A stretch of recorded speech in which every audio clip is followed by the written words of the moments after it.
Hi, everybody. Reading from my book, Transforming Suffering into Wisdom. And this chapter is called Our Obsessive Loops. And it goes for several pages. So I'm actually going to divide it in half or so.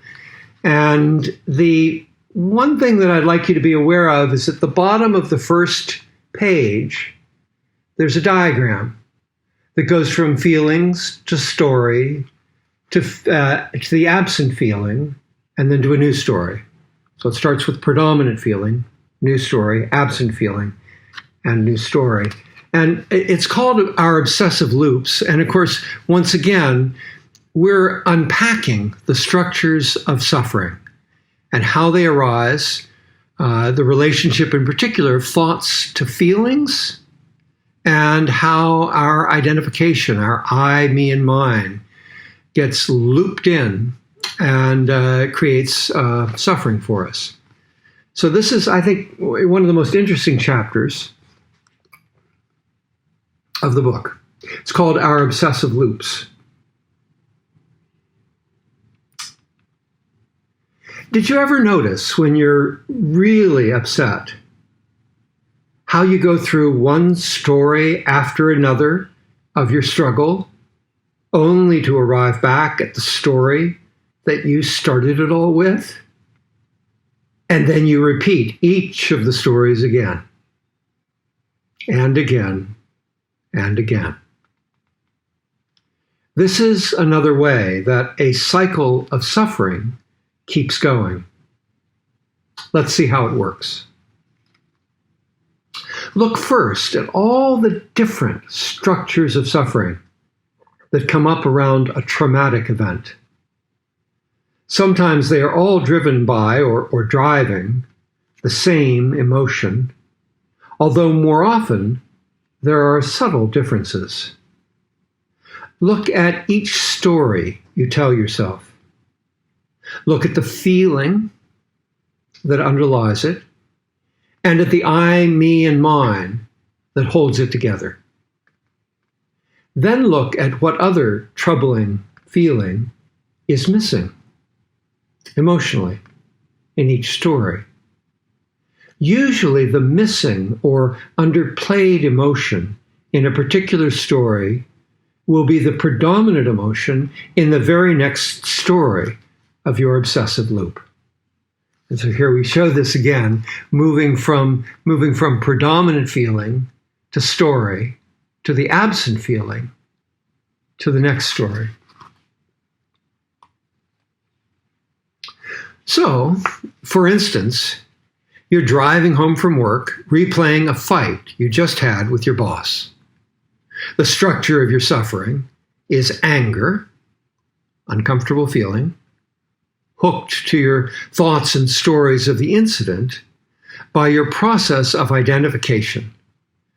I'm so angry at you, or how dare you do that to me? Before long, a feeling of terror arises as you realize your anger was over the top. Your story and identification are established with the thought, I might lose my job. As you play that story out, a feeling of guilt begins to arise, which gets hooked to the thought, what have I done? By another process of identification.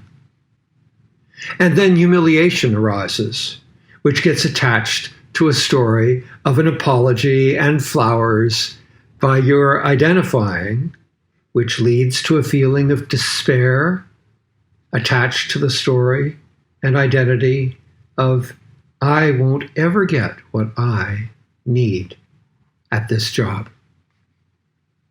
Of course, your next feeling is frustration, which leads you to reason with your boss as you did at the beginning of the fight. And I am going to be perfectly reasonable is the thought of identification.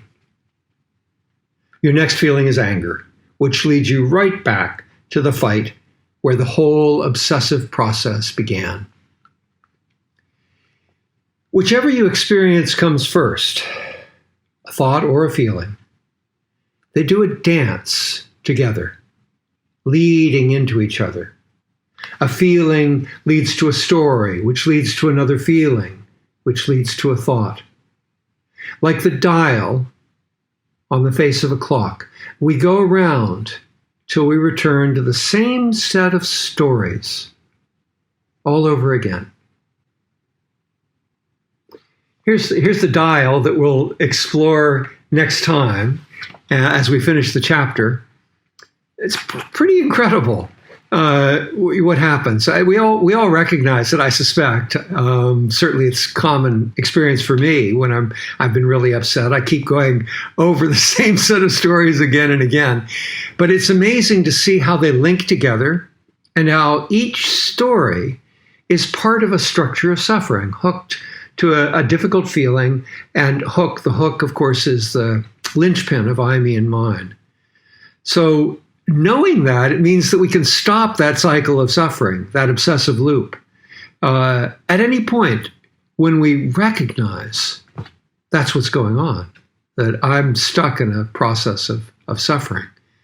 It's time to let the thoughts go and really work to let the feelings be and see what happens. See you next time.